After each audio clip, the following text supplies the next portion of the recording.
Buenas tardes, amigos. Estamos en Viento a Favor, en Canal B, el canal del Bicentenario. Soy José Ricardo Stock.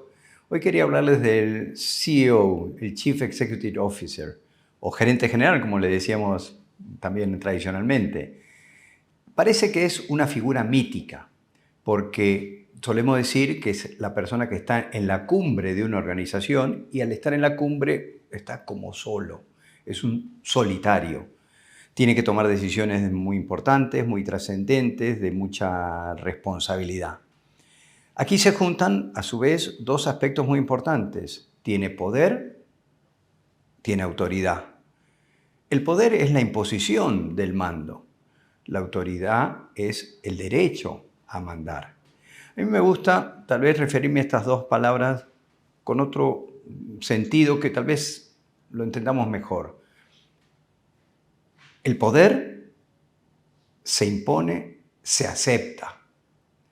La autoridad se reconoce, se reconoce. Desde luego, mucho más importante es la autoridad, aquella persona que tiene autoridad. Puede estar investida de poder, por supuesto, pero tiene autoridad. Y a veces le añadimos una palabra, autoridad moral. Es decir, que tiene no solamente capacidad de mandar en una serie de cosas, sino que su sola presencia tiene ya en los que le rodean, en las personas cercanas a él, una cierta cualidad de mandar. Pues bien, el CEO tiene como tarea gobernar. Y gobernar es tres aspectos muy importantes: guiar, dirigir y conducir.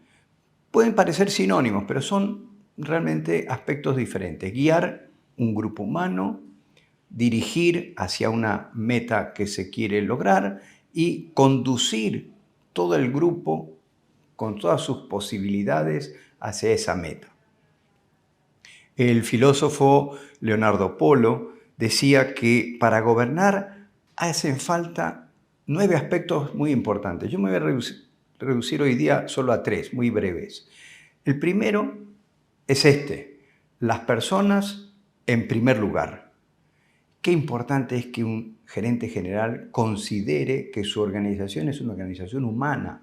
Por lo tanto, todo lo que se hace gracias a esas personas que forman parte de su organización.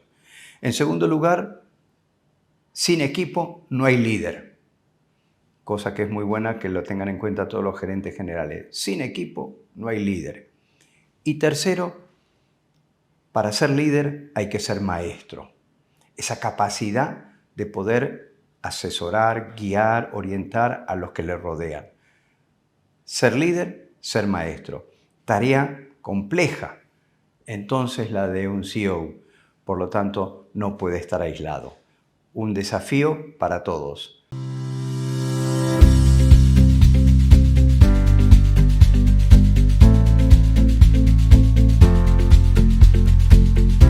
Continuamos en Viento a Favor y esta tarde vamos a entrevistar a un empresario, Carlos Durán Chahut, que es ingeniero de sistemas, tiene un MBA y es un empresario con una larga trayectoria. Carlos, bienvenido al programa Viento a Favor.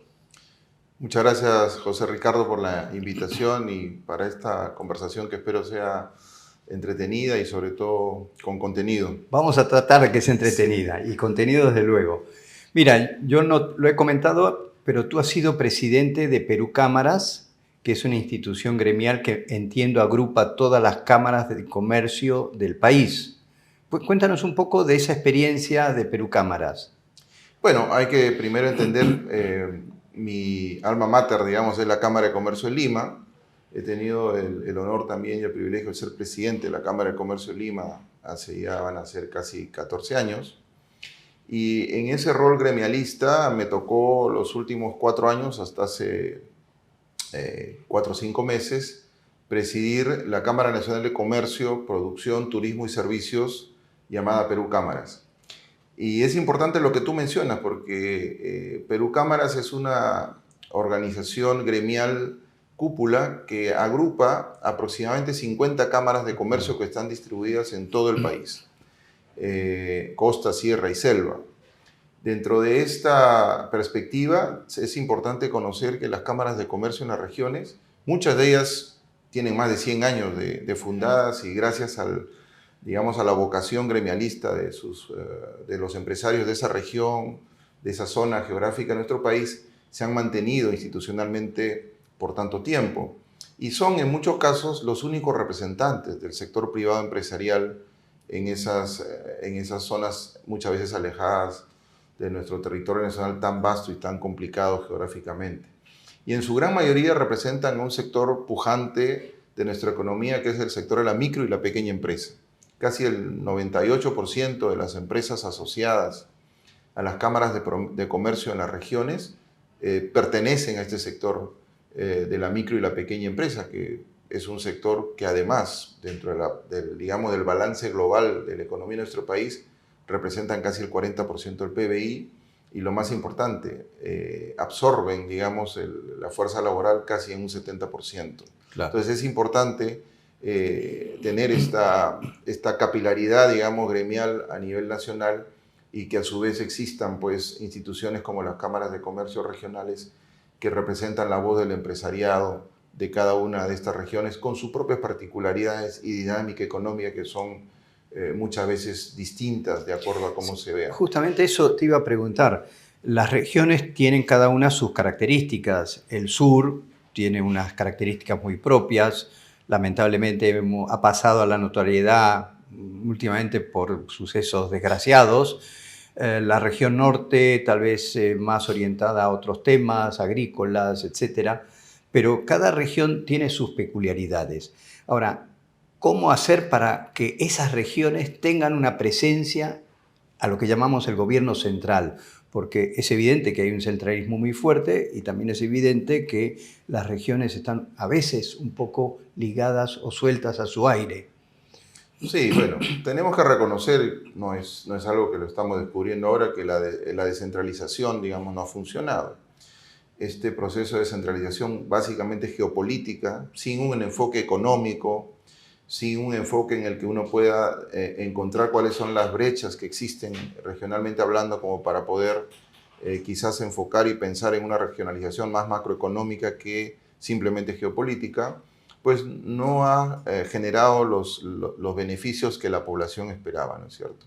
Y la perspectiva, digamos, regional en cuanto a lo que significa la economía para el país, pareciera muchas veces no entenderse que mucha parte de la actividad económica del país, los motores que se llaman de la economía del país, están justamente en las regiones. Entonces, ese centralismo es un centralismo más de orden burocrático, un centralismo más de orden de registro contable, pero que la minería, que es uno de los motores importantísimos, que representa casi en promedio el 50% de las exportaciones del país y que está entre el 14 y el 18% del PBI, se realiza en las regiones. Claro. En el sur, claro, parte en el norte. Claro. Otro motor de la economía, que es la agroindustria, ¿no? Y la agricultura en general, también es una actividad económica netamente regional. Hablemos de hidrocarburos, hablemos de servicios, todo lo que es servicios turísticos, que es un sector económico importante que lamentablemente todavía no termina de recuperarse después de la pandemia, tiene actividad en las regiones. Claro, ahora, claro, el centralismo es lo que no ha permitido darle, digamos, el efecto de bienestar a esas regiones donde se desarrollan estas actividades económicas. Por eso es entendible en algunos casos la frustración que tiene la población de esos sectores económicos. Nuestro crecimiento económico, José Ricardo, ha sido espectacular en la perspectiva, digamos, de los últimos 20 años, ¿no es cierto? Aunque nos hemos desacelerado en los últimos 5. Pero ese crecimiento económico espectacular ha sido desequilibrado. Claro. Es decir, hay una parte de la población y ciertos territorios del país que no han percibido casi ningún beneficio de ese crecimiento económico. Y es ahí donde empiezan a generarse estas corrientes, digamos, donde van a criticar el modelo económico del país, ¿no? Y comienzan, como dices tú, situaciones que desestabilizan inclusive Claro. el orden social. Pero por otro lado, los gobiernos regionales cuentan, algunos de ellos, con muchos recursos y después vemos la escasa ejecución de su presupuesto de inversiones o a veces realizar inversiones intrascendentes, ¿no? Entonces, ¿qué puede hacer una Cámara de Comercio regional para colaborar con ese gobierno regional para que haga las inversiones adecuadas? Mira, es importante lo que tú dices. Yo creo que se han descentralizado presupuestos, se han descentralizado facultades, pero en lo que no se ha podido centralizar son capacidades y competencias. Entonces, la incompetencia y la poca capacidad que tienen los gobiernos regionales y los gobiernos locales o municipales, y que se tienen que reinventar cada 4 años porque Claro. no hay reelección y vienen nuevas autoridades, pues llevan a la conclusión de que casi el 40% en promedio de los presupuestos dedicados a inversión no se ejecutan. Y aquellos que se ejecutan con muchas veces con mala calidad en el gasto, ¿no? Las cámaras de comercio se han convertido hoy día en agentes de cambio en ese sentido.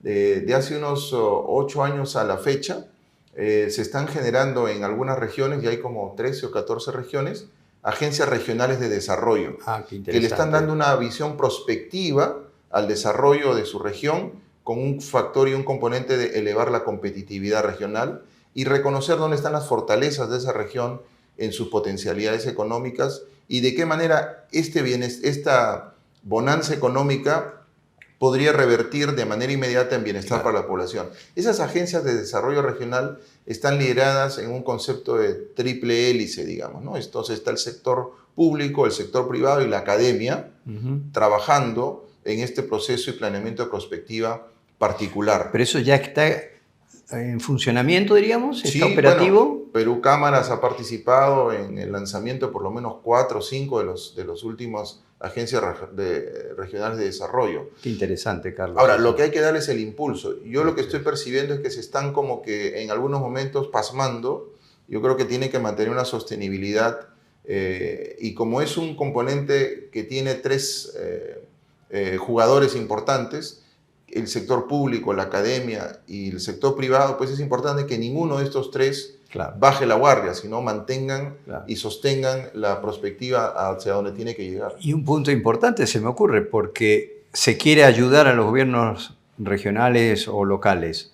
El otro punto es que se dejen ayudar, porque a veces hay una cerrazón también o un creer que son capaces ellos de hacerlo todo y no se dejan ayudar, o bien a veces pues imponen sus esquemas de corte político, ¿no? Bueno, y ahí tenemos que entrar a analizar, digamos, la estructura regional de la perspectiva política, ¿no? Mayormente, tú sabes, los partidos políticos en el Perú han venido a menos, entonces cuando hay elecciones regionales y locales, por lo general quienes ganan esas elecciones son movimientos locales. Claro. Y en algunos casos movimientos locales con un mensaje muy populista, con un mensaje muy demagógico, muy extremista, que capitalizan ese fastidio que tiene la población, esa frustración que tiene la población al no haber percibido mejoras en su calidad de vida, en su bienestar, en salud, en educación, en seguridad ciudadana, etcétera, ¿no? Entonces, porque es cierto, hay lugares en el país, nosotros en nuestra calidad de representantes gremiales he tratado de visitar la mayor cantidad de cámaras de comercio, de visitar no solamente las zonas urbanas, sino las zonas rurales. La situación del abandono es notoria, o sea, no es simplemente que la presencia del Estado es deficiente, sino en muchos casos no hay presencia del Estado. Claro.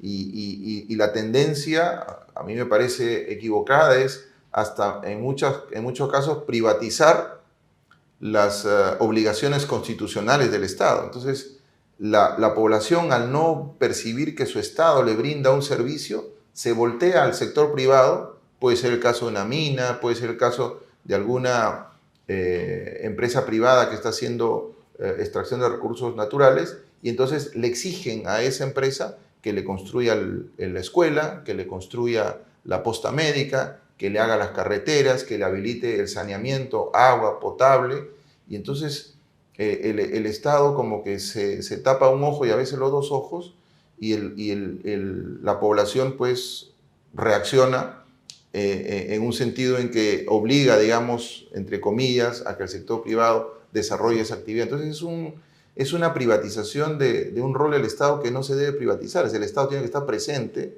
como catalizador entre la comunidad y el sector privado, y a su vez como proveedor de servicios eficientes y con calidad al ciudadano, Claro. que ese es un derecho que tiene. Pero muchas veces esa ausencia del Estado lleva a que también sea un ausente en alguna medida, una tarea importantísima del Estado, que es la seguridad, y deja a esas industrias o esas empresas mineras, etcétera, a la buena de Dios, diríamos, que les pueda pasar lo que les pase, el Estado pues a veces no interviene, ¿no? No, y genera las condiciones como para que florezcan los negocios ilegales.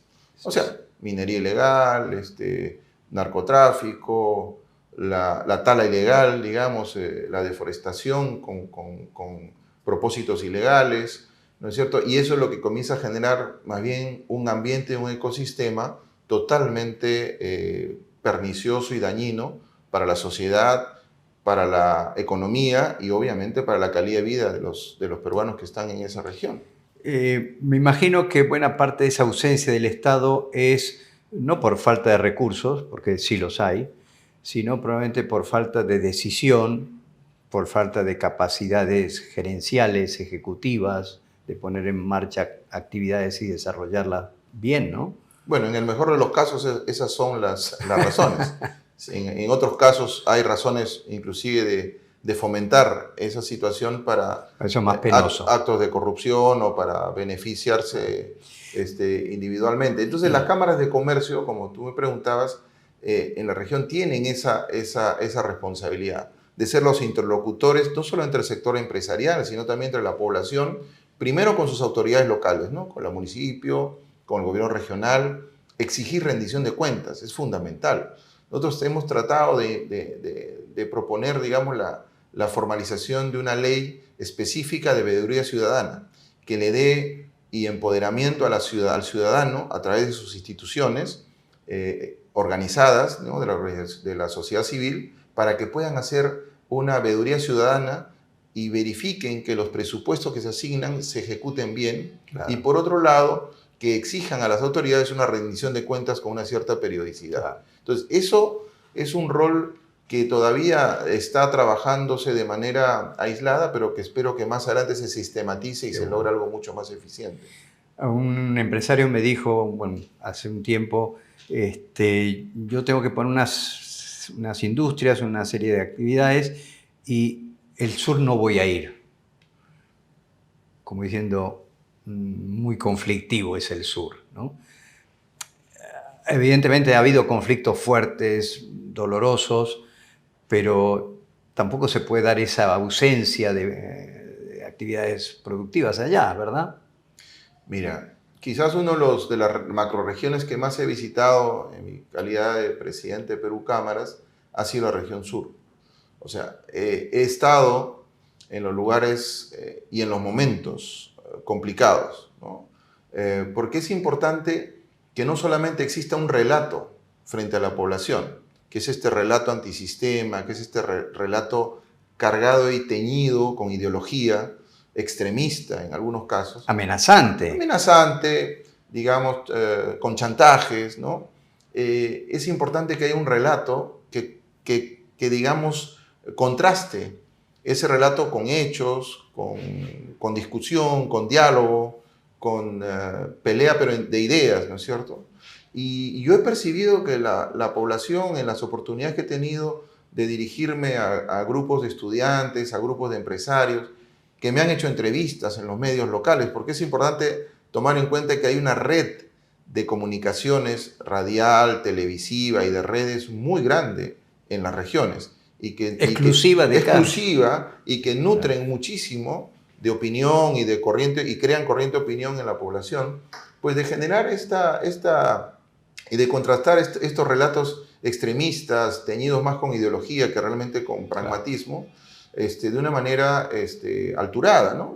Y la verdad, tenemos en esas regiones potenciales inmensos, no solamente mineros, potenciales de servicios turísticos, potenciales de industria también, porque cada cada desarrollo económico genera muchas veces un clúster colateral que sirve y nutre a ese digamos, sector económico preponderante e importante, que puede ser minería, puede ser pesca, puede ser hidrocarburos, puede ser agroindustria de gran escala.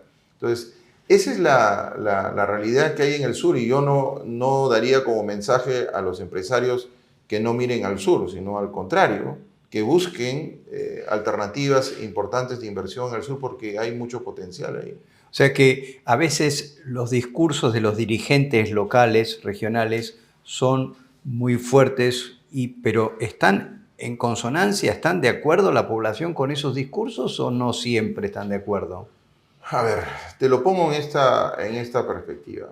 Un poblador que no tiene acceso a agua potable, un poblador que no tiene un servicio de educación de calidad para sus hijos, que no tiene acceso a servicios de salud, o si los tiene a 3, 4, 5, 6 horas a veces de un día para otro.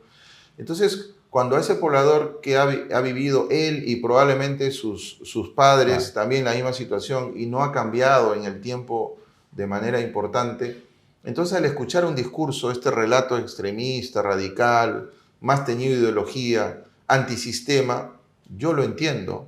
A ese poblador que sienta su frustración y la convierta en una adhesión a ese discurso. Y entonces es por eso que a veces nos preguntamos, pero ¿por qué los peruanos votan de manera equivocada? En nuestra perspectiva. Pero si uno analiza la realidad de estos peruanos, uno entiende que es un voto más emocional que racional. Es un voto muchas veces de rechazo, es un voto de protesta. Claro. Y lo que tenemos que hacer es cambiar eso de manera radical. Y hay que comenzar primero, como te decía, contrastando los relatos de manera ideológica, o sea, con una discusión de ideas para que los ciudadanos puedan tener acceso a más información. Y en segundo lugar, exigirle al Estado que tenga una presencia urgente, ¿no es cierto? Que cubra esos espacios que por décadas y por años han estado, digamos, abandonados. Tenemos recursos, José Ricardo. Perú, definitivamente, como te decía, ha crecido económicamente por varias veces su Producto Bruto Interno en los últimos años. El presupuesto ha crecido 6, 7 veces en los últimos 20 años. Nuestras exportaciones que generan recursos al fisco, el año 2023 hemos vuelto a hacer récord de exportaciones, más de 64.000 millones de dólares. Claro. Entonces, recursos no nos faltan. Claro. Lo que hay que hacer es canalizarlos de manera adecuada, con priorización a aquellos sectores de la población y territorios de nuestro país donde las brechas son inmensas y han estado abandonados en el tiempo. Sí. Creo que tanto tú como yo somos unos convencidos que la empresa privada tiene una capacidad de crear riqueza impresionante, magnífica. La pregunta que me gustaría hacerte, Carlos, por tu conocimiento de las empresas, por tu trayectoria como empresario, tantos años en gremios, es ¿qué le podemos pedir o reclamar a los empresarios para contribuir a resolver todas estas situaciones? Mira, es una buena pregunta que me permite hacer una autocrítica, ¿no es cierto? Creo que el sector empresarial ha estado por mucho tiempo solamente concentrado en generar, como dices tu riqueza, generar empleo, ¿no es cierto? Hacer que la rueda económica del país gire y permita que el Perú hoy día tenga los recursos que tiene, que pueda haber multiplicado su presupuesto para gastos del Estado. Y eso es una autocrítica que nos lleva a repensar cuál es el rol que debería tener el empresario y el empresariado en general en el país. Y creo que es un rol mucho más comprometido con el desarrollo del país, pero en una visión mucho más sostenible. Entonces, yo creo que el empresario hoy día tiene que ser un empresario mucho más responsable de lo que fue antes, ¿no? Entonces, un empresario responsable, pero con ciertos acentos, digamos, en esas responsabilidades. ¿Vamos a seguir siendo responsables económicamente? Sí, porque tenemos que seguir generando economía, tenemos que seguir generando riqueza, pero hay que poner el acento en que esa riqueza tiene que venir acompañado de bienestar para nuestro entorno, ¿no es cierto? También contribuir de una manera directa a que el resto de nuestro entorno económico también crezca. Tenemos que ser más responsables legalmente también. y cumpliendo las leyes y cumpliendo las normas que muchas veces nos agobian, pero están ahí y hay que cumplirlas y en paralelo tratar de hacer que se cambien para hacer mucho más fácil la vida del empresariado. Pero a su vez hay que ponerle acento en cumplir las normas, pero hacer que otros también las cumplan. A veces no nos estamos preocupando que otros también las cumplan. Otros colegas empresarios. Otros colegas empresarios. Tenemos que empezar a exigir que ellos también cumplan las normas. Y si no las cumplen, señalarlos. Creo que es una responsabilidad importante. ¿Es esa una responsabilidad de los gremios también? Por supuesto, porque los gremios tenemos que tener la capacidad de separar, digamos, a aquellos empresarios que probadamente hayan... Empresas conflictivas en algún sentido. En cualquier sentido, ya sea sí. ambientalmente, penalmente, claro, socialmente, lo que sea. Creo que es importante empezar a marcar distancia de aquello que no contribuye a generar la imagen correcta que tiene el empresariado, porque el empresariado genera empleo, sí, invierte, sí, apuesta. Y no estoy hablando del empresariado multinacional, hablamos del empresariado peruano, que es la gran parte de la inversión que tiene el país es de empresarios peruanos, medianos y pequeños empresarios peruanos, emprendedores. Tenemos que ser un empresario responsable ambientalmente también, ¿no? ¿Por qué? Porque nos damos cuenta cada vez que el tema ambiental tiene un impacto directo en lo que sucede en nuestra economía. Estamos rogando que no haya un fenómeno del Niño, estamos rogando que no haya un exceso de lluvias o haya una sequía que genere situaciones económicas desfavorables. Y eso, evidentemente, nos obliga a ser responsables ambientalmente, ¿no es cierto? Preocuparnos por cuidar nuestro entorno, por aplicar mecanismos de desarrollo limpio en nuestra producción, evitar, digamos, generar huella de carbono y sino más bien mitigarla, ¿no es cierto? Y finalmente hay que ser responsables socialmente. Pero esa responsabilidad social no es la filantrópica, sino es una responsabilidad social de beneficencia, tiene que ser comprometida. Y yo le digo a los empresarios, quizás una manera de ser responsables socialmente es incorporarse en la vida de la sociedad. Puede ser en la vida política, puede ser la vida gremial también. Participar activamente en los gremios es hacer, digamos, actividades en beneficio del bien común, ¿no? No solo de los empresarios, sino de la sociedad en general. Porque hay muchos empresarios que dicen, no me voy a meter en política porque es terrible, mi familia, etc. Pero como tú dices, participar en la vida de un país no es solamente en el aspecto político, candidato al Congreso o lo que fuera, ¿no? Sino también en los gremios, que es una participación, por supuesto, muy importante. Porque los gremios empujan políticas públicas que sean beneficiosas para la sociedad.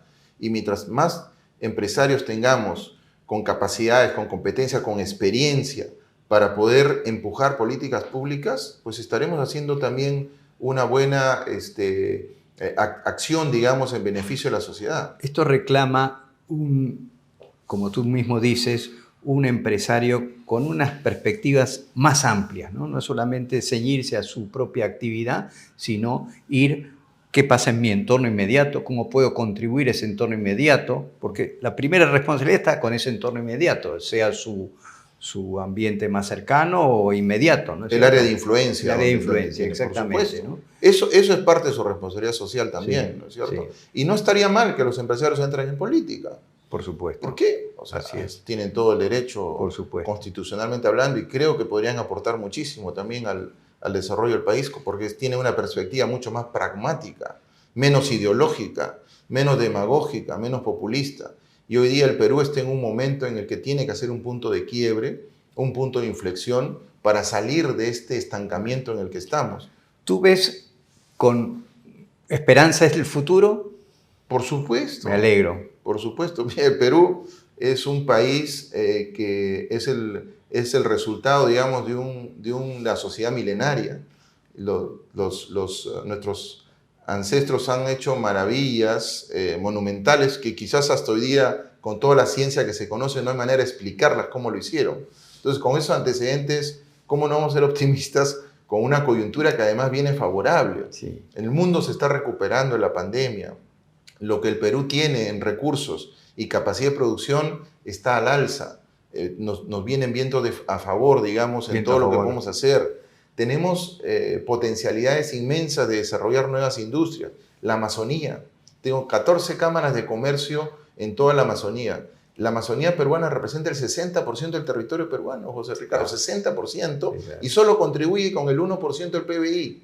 redondeando, ¿no es cierto? Tenemos un potencial en la Amazonía para desarrollar en acuicultura, industria forestal.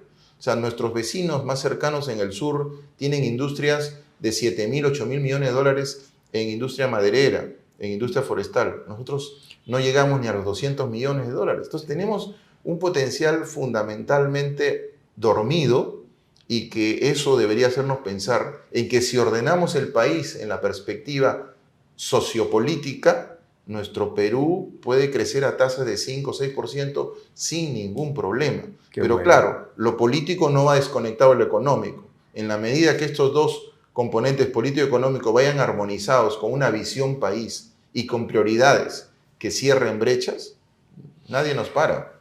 Así me gusta, Carlos, que tengas esta visión. Reclamamos siempre al empresario que tenga esa mayor responsabilidad y que sea un puntal en el desarrollo del país.